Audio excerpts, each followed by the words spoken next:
Look closely at any modern metropolis, and you are watching millions of people navigating a dizzying, overlapping web of rules, borders, and social classes.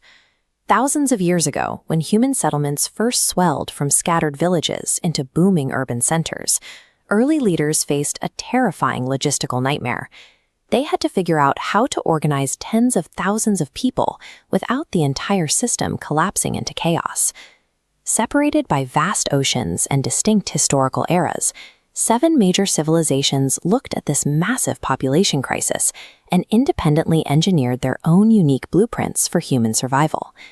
These ancient social pyramids established the power dynamics that still dictate how we live, work, and organize today. At the very top of every social pyramid sits a single foundational question. How does one individual convince millions of others to obey their absolute commands? The ancient Egyptians and the Maya both solved this equation by declaring their rulers divine, but they built entirely different architectural realities to enforce that idea. Ancient Egypt utilized a highly centralized theocracy. Their pharaoh was revered as a living god, the earthly embodiment of Horus, tasked with maintaining a universal cosmic order known as Ma'at, across a strictly unified landscape. The Mayan ruler, or Kuhul Ajau, was also a divine high priest, but their political authority was restricted to highly competitive, fragmented city-states scattered deep within the Mesoamerican rainforest. While an Egyptian pharaoh enjoyed absolute authority simply by existing, Imperial China utilized a different philosophical mechanism known as the Mandate of Heaven. This doctrine asserted that an emperor ruled with divine approval only as long as they governed with moral rectitude. If a ruler became corrupt, natural disasters or peasant rebellions were interpreted as signals that the mandate had been revoked, justifying their removal. State control reached entirely different extremes when you compare the Persian Empire, which managed vast territories through a hyper-centralized bureaucracy, to the systems of the pre-colonial Philippines. Indigenous Filipino societies functioned without any singular monarch. Autonomous leaders, known as datus, governed decentralized settlements called barangays, maintaining order through kinship ties, customary laws, and regional blood compacts.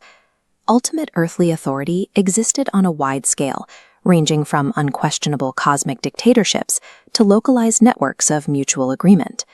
Stepping down from the apex, we find the historical enforcers. A monarch cannot collect taxes or command armies alone. They require a specialized elite class to execute their will.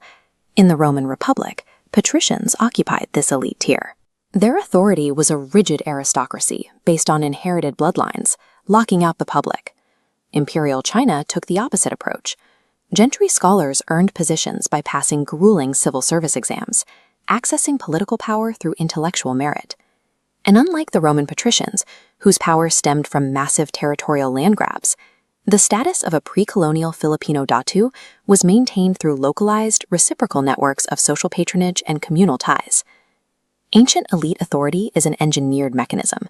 Designing it as a birthright versus an earned bureaucratic function determines the entire stability and mobility of the state. At the vast base of the pyramid, we see exactly how these societies manage their massive common populations. While Chinese scholar officials exerted top-down control over their agrarian society, ancient Athens experimented with bottom-up autonomy, allowing eligible men to vote directly on legislation inside the assembly. But this democratic participation relied on structural exclusion.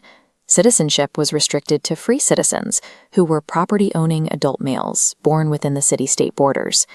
The political freedom of those Greek citizens depended on an extensive, invisible slave population that provided the labor necessary to give the elite free time for civic life. Even within empires that offered broader inclusion, the reality at the bottom was harsh.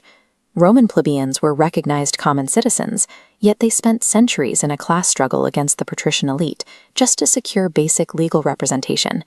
Empowering the people, historically, required the systemic exclusion of a permanent, heavily exploited underclass to sustain the economy. These ancient structural designs didn't disappear when their temples fell into ruin.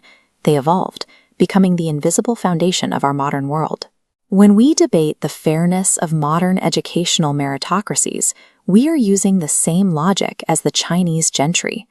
When we fight over voting rights and wealth inequality, we are echoing the fierce class struggles of the Roman Republic and the exclusionary borders of the Athenian assembly.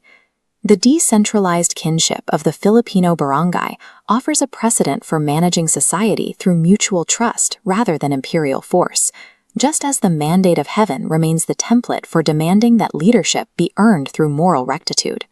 Every layer of these ancient pyramids was a deliberate invention designed to solve the problems of its era.